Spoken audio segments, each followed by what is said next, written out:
Salut tout le monde, j'espère que vous allez bien. Dans la capsule de cette semaine, j'ai cru bon de vous parler des dossiers d'élèves parce que, qui dit rentrée scolaire dit nouveau groupe d'élèves et c'est souvent ce qu'on va consulter en début d'année pour apprendre à connaître les nouveaux élèves avec qui on va travailler durant l'année. Donc aujourd'hui, je voulais vous en parler pour vous dire quelle information exactement je vais consulter dans ces dossiers-là, qu'est-ce que je prends en note, comment je consigne tout ça pour avoir ces informations-là à portée de main tout le temps. Donc, si ça vous intéresse, restez avec moi parce que c'est parti. Pour ma part, c'est sûr et certain que je ne vais pas consulter les dossiers d'élèves avant de les avoir rencontrés. J'aime mieux me faire ma propre idée, les rencontrer en personne, discuter avec eux. C'est ça, juste apprendre à les connaître avant d'aller voir dans leur dossier puis d'avoir un certain préjugé par rapport à ce qui a été écrit là-dedans. Donc, c'est sûr et certain que je ne consulte pas les dossiers avant au moins la première semaine d'école. Je sais qu'il y a des profs qui aiment ça, aller les consulter avant pour avoir déjà une idée de qui s'en vient dans leur classe. Mais moi, c'est tout le contraire. Est-ce que c'est important ou même pertinent de consulter les enseignants de l'année passée? Moi, je pense que oui. C'est sûr que ces enseignants-là ont travaillé avec nos nouveaux élèves pendant 1 an. Ils les connaissent bien. Par contre, je pense qu'il faut en prendre et en laisser parmi les informations qu'on va recevoir de ces enseignants-là parce que les enfants, ils vont avoir changé nécessairement pendant l'été, ils vont avoir grandi, ils vont avoir pris de la maturité, puis ça sera peut-être pas la même chose dans votre classe parce qu'ils changent d'enseignant, ils changent d'environnement de travail. Fait que peut-être qu'un enfant agissait d'une certaine manière avec un enseignant puis qu'il n'agira pas de la même façon avec vous. Fait que oui, je prends des notes sur ce que les enseignants me disent, mais des fois, je laisse aller une couple d'informations que je me dis, OK, on verra. Ce qui m'intéresse le plus quand je rencontre les enseignants, c'est la collaboration avec les parents. C'est comment? Est-ce que c'est des parents qui sont présents ou qui laissent plus aller leurs enfants? Puis, si les enfants ont certaines particularités, là, par exemple, c'est un élève qui a un TSA, c'est un élève qui est très, très anxieux, c'est un élève qui a de la difficulté, extrêmement beaucoup de difficultés en maths, par exemple. Fait que, des particularités que j'ai vraiment besoin de savoir. Après ça, par rapport au comportement ou quoi que ce soit, là, je vais me faire ma propre idée quand je vais rencontrer les enfants.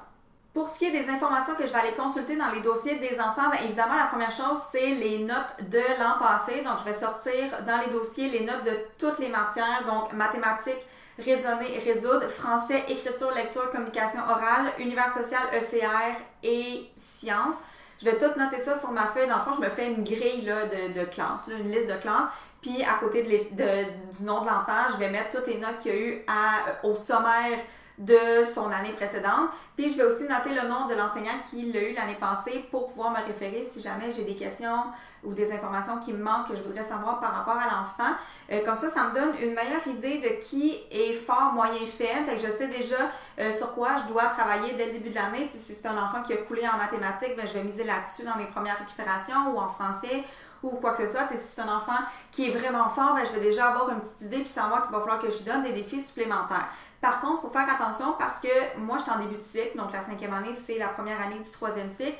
Puis, il faut faire attention parce que les notes des enfants vont peut-être ou probablement diminuer à la première étape parce que c'est normal, là, les attentes, les exigences sont différentes. Moi, ce que j'aime dire aux enfants à la première étape et aux parents aussi, c'est que l'enfant était expert du 2e cycle parce que dans le fond, il vient de finir sa 2e année du 2e cycle.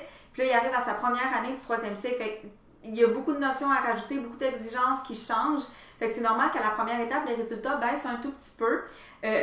Puis ce qui est important aussi par rapport à ça, c'est qu'en ayant les notes de la fin 4e année, de la fin de l'année précédente, ça nous donne un levier quand on rencontre les parents, la première rencontre de parents, parce qu'il y en a souvent qui vont jouer sur « Ah, mais mon enfant était meilleur que ça » ou « Ah, tu sais, il me semble qu'il n'y avait pas des notes comme ça l'année passée. » Puis en les ayant, on a un argument comme « Ben non, votre enfant, il a eu ça, il a eu ça, il a eu ça, je suis au courant, puis voici ses résultats en ce moment. » Fait que ça, c'est la première chose que je vais vérifier dans le dossier. Si vous ne voulez pas vous taper chaque dossier de chacun de vos élèves pour sortir le bulletin et tout ça, parce que je sais que ça peut être long, nous, notre direction nous imprime dans le fond les résultats finaux de tous les élèves de l'année d'avant. Dans le fond, fait qu'on a juste à chercher nos élèves puis on a déjà tout le sommaire, donc ils ont déjà sorti ça pour français maths.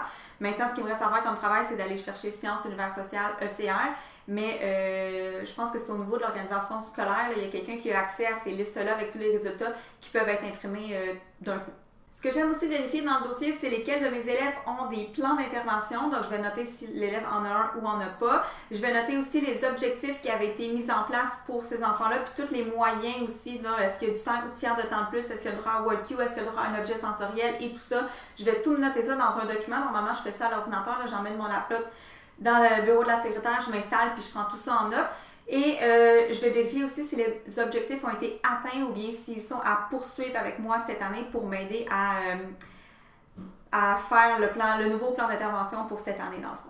J'aime ça aussi consulter les rapports des professionnels, donc je vais consulter le rapport d'orthopédagogie s'il y a lieu avec les objectifs d'orthopédagogie. Je vais consulter s'il y a des rapports en psychologie, en orthophonie, les TES, la psychoéducatrice, fait que je vais me noter quels autres intervenants ont travaillé avec ces enfants-là l'année précédente. Comme ça m'aide à faire un suivi si jamais il y a des demandes de référence qui ont été faites ou des demandes de référence qui ont besoin d'être faites cette année. Fait que ça va me permettre d'aller voir les personnes concernées pour vraiment connaître le dossier de l'enfant au complet. On me demandait sur Instagram dernièrement comment je faisais pour consigner toutes ces informations-là puis les conserver à un endroit pour pas m'éparpiller avec un paquet de papier. Donc, nous, à notre école, dans nos classes, chaque enseignant a un cartable rouge qui est fait exprès pour les élèves EHDAA. Puis dans ce cartable-là, dans le fond, il y a plein de documents par rapport aux troubles du comportement, aux troubles d'apprentissage, des moyens, des objectifs, comment bâtir un plan d'intervention. Il y a un paquet de feuilles super pertinentes que notre direction nous a déjà fournies. Et il y a aussi des séparateurs. Donc moi, j'ai 26 séparateurs parce que je peux avoir 26 enfants. Chaque enfant a son séparateur.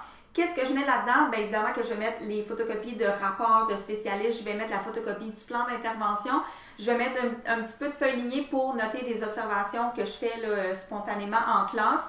Et pour chaque élève qui a un plan d'intervention, je dois mettre aussi une feuille de consignation des communications avec les parents. Il faut qu'on communique avec les parents minimum 10 fois par année. Et puis, ben dans le fond, cette feuille-là, il faut que je la remplisse puis que je dise à chaque fois que j'ai communiqué avec le parent ou que j'ai rencontré le parent ou que j'ai appelé le parent.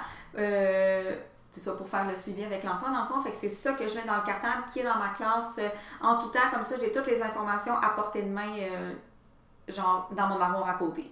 Ce que j'aime aussi insérer dans ce cartable-là, c'est le résumé des mesures d'aide. Donc, je me fais un document sur Word, puis je me fais plein de cases. Donc, ça, c'est la case WorldQ écriture, WorldQ lecture, un tiers de temps de plus, objet sensoriel, permission de sortir quand il est stressé. Bref, toutes les mesures d'aide que je mets en place pour mes élèves, je me fais un tableau. Puis en dessous, mettons, de WorldQ écriture, ben, je vais mettre tous les noms des élèves qui ont le droit. En lecture, je vais mettre tous les élèves qui ont droit. Comme ça, moi, ça me permet de ne pas être obligée d'aller tout le temps fouiller dans mes documents pour voir c'est quoi les mesures que j'ai mis en place pour eux. J'ai comme une vue d'ensemble au début du cartable. Puis vu que je travaille beaucoup avec mes deux collègues d'en arrière, ben cette feuille-là, je leur donne aussi pour qu'elles sachent c'est quoi les mesures qui sont en place pour mes élèves parce qu'elles vont travailler avec eux durant l'année. C'est la même chose pour elles. Moi, j'ai les mesures d'aide de leurs élèves. Puis je pense que ce serait même un document important à fournir aux spécialistes. Je ne l'ai jamais fait, mais je pense que ce serait pertinent pour eux parce que même s'ils voient les enfants une fois par semaine, ça serait intéressant de savoir comment les enfants fonctionnent et à quoi ils ont droit pour les aider dans leurs apprentissages. Si jamais vous avez d'autres questions ou quoi que ce soit que vous voulez savoir par rapport au dossier d'élèves, les mesures d'aide, le plan d'intervention, gênez-vous pas pour laisser tout ça dans les commentaires. D'ailleurs, j'ai prévu au mois d'octobre faire une vidéo consacrée à l'élaboration du plan d'intervention parce que c'est à peu près à ce temps-là de l'année qu'on commence à les faire dans le fond. Puis voilà, fait que si jamais vous avez des questions, des suggestions pour cette vidéo-là, laissez-les aussi dans les commentaires. Je vais prendre ça en note pour bâtir ma capsule. Et puis sur ça, merci d'avoir été là encore une fois cette semaine. On se voit dimanche pour un vlog, puis mercredi prochain pour une autre vidéo de prof. Bye!